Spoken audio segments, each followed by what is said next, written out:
नमस्कार, आप सभी का स्वागत है श्री चैतन्य योगाश्रम के YouTube चैनल पर। आज हम गोकर्ण जी से जुड़ी हुई कथा के बारे में जानेंगे। पूर्व काल में दक्षिण भारत की तुंगभद्रा नदी के तट पर एक सुंदर नगरी थी। वहाँ आत्मदेव नामक एक सदाचारी, विद्वान तथा धनवान ब्राह्मण रहता था। उसकी स्त्री का नाम धुंधुली था। वह बड़ी कलहकारिणी थी। उस ब्राह्मण दंपत्ति को सब प्रकार के सांसारिक सुख प्राप्त होने पर भी संतान का अभाव बहुत खटकता था। उन्होंने संतान के निमित्त बहुत से उद्योग किए, परंतु सब निष्फल।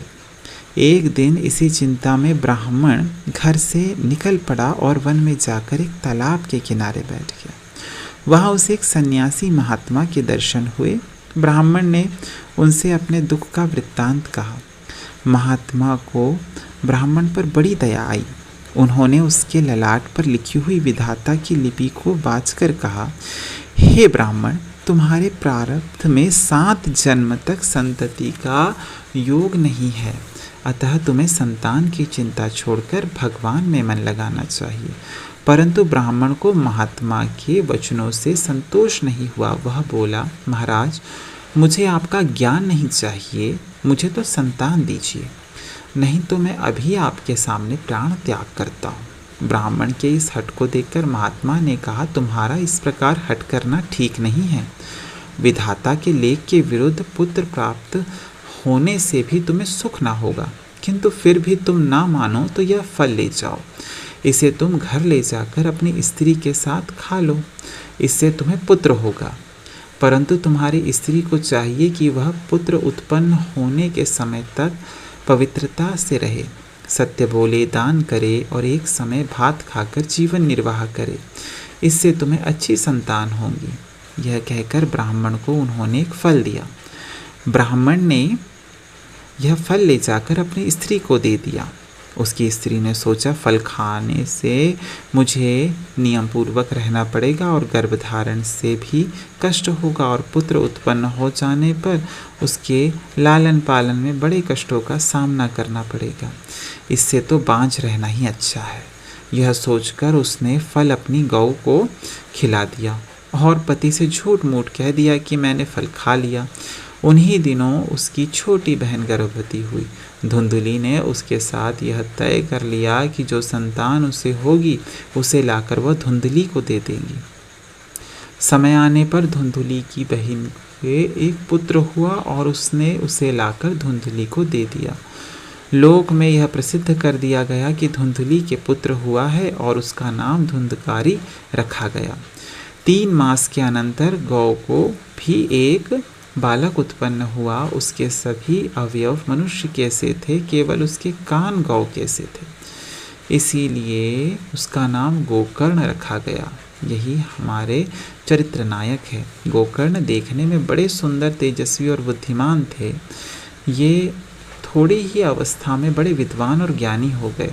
इधर धुंधकारी बड़ा दुष्चरित्र, आचारहीन, क्रोधी, चोर, निर्दय और वेश्यागामी निकला। वह माता पिता को भी बहुत दुख देने लगा और उनका सब धन अपहरण कर वेश्याओं को दे आता। आत्मदेव उसके बर्ताव से बहुत दुखी होकर रोने लगे। तब गोकर्ण ने उन्हें समझाया और ज्ञान का उपदेश दिया। पुत्र के उपदेश से प्रभावित हो वह वृद्ध ब्राह्मण घर से निकल पड़ा और वन में जाकर भगवान श्री हरि के परायण हो उसने शरीर त्याग दिया।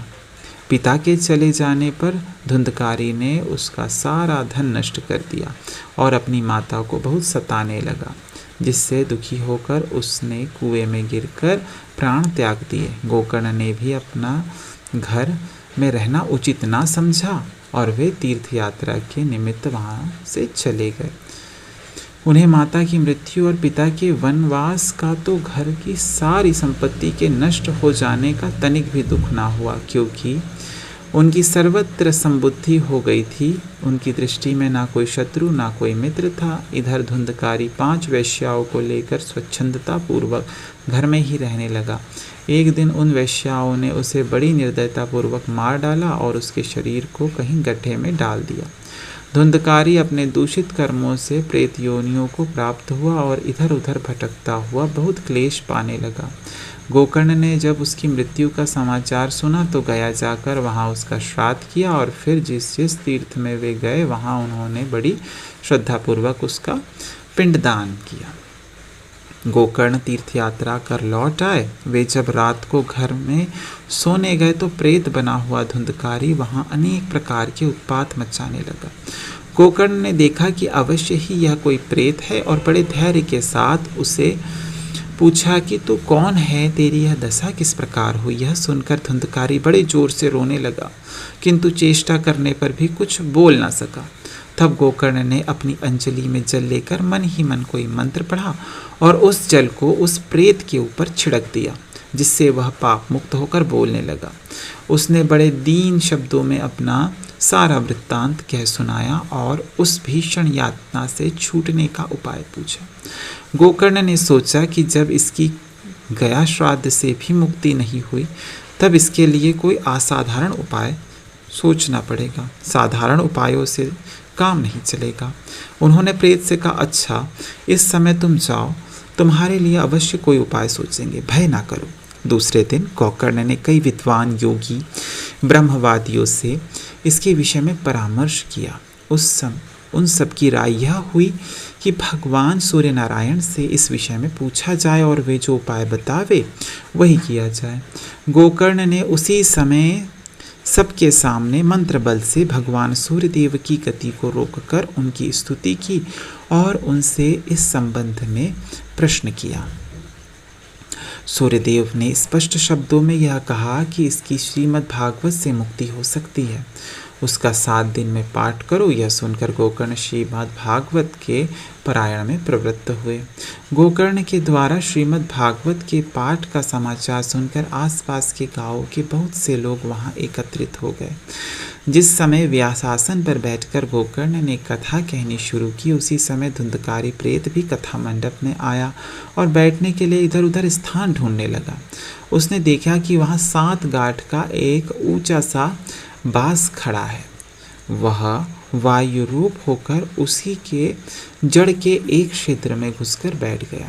जो ही सायंकाल हुआ और पहले दिन की कथा समाप्त हुई, लोगों ने देखा कि उस बांस की एक गांठ बड़े कड़कड़ाहट के साथ टूट गई। दूसरे दिन दूसरी गांठ, तीसरे दिन तीसरी गांठ टूटी। इस प्रकार 7 दिनों में उस बांस की 7 गांठ टूट गई और कथा समाप्त होते होते वह धुंधकारी प्रेत योनियों को त्याग कर दिव्य रूप को प्राप्त हो गया।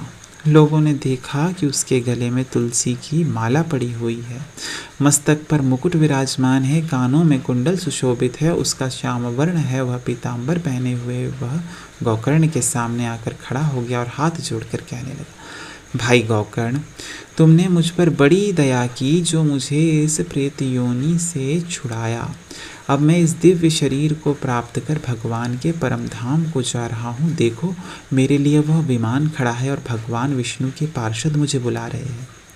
यह कहकर वह सब लोगों के देखते हुए विमान पर आरूढ़ होकर भगवान विष्णु के परम धाम को चला गया।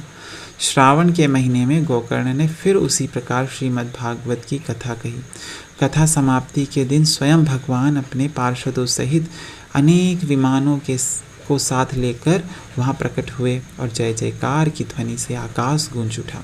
भगवान ने स्वयं अपना 5 जन्य शंख बजाया और गोकर्ण को हृदय से लगाकर अपना चतुर्भुज रूप प्रदान किया। देखते देखते मंडप में उपस्थित श्रोतागण भी विष्णु रूप हो गए और उस गांव के और भी जितने लोग थे वे सब के सब महात्मा गोकर्ण की कृपा से विमानों पर बैठकर योगी दुर्लभ विष्णु लोक को चले गए। भक्तवत्सल भगवान भी अपने भक्त को साथ लेकर गोलोक को चले गए। इस प्रकार उस महान संत ने अपनी भक्ति के प्रभाव से गांव भर का उद्धार कर दिया। बोलो भगवान और उनके भक्त की जय। इस प्रकार हमने गोकर्ण जी की कथा जानी। अगले भाग में हम पुनः आपसे भेंट करेंगे। तब तक के लिए धन्यवाद। नमस्कार। ओम शांति।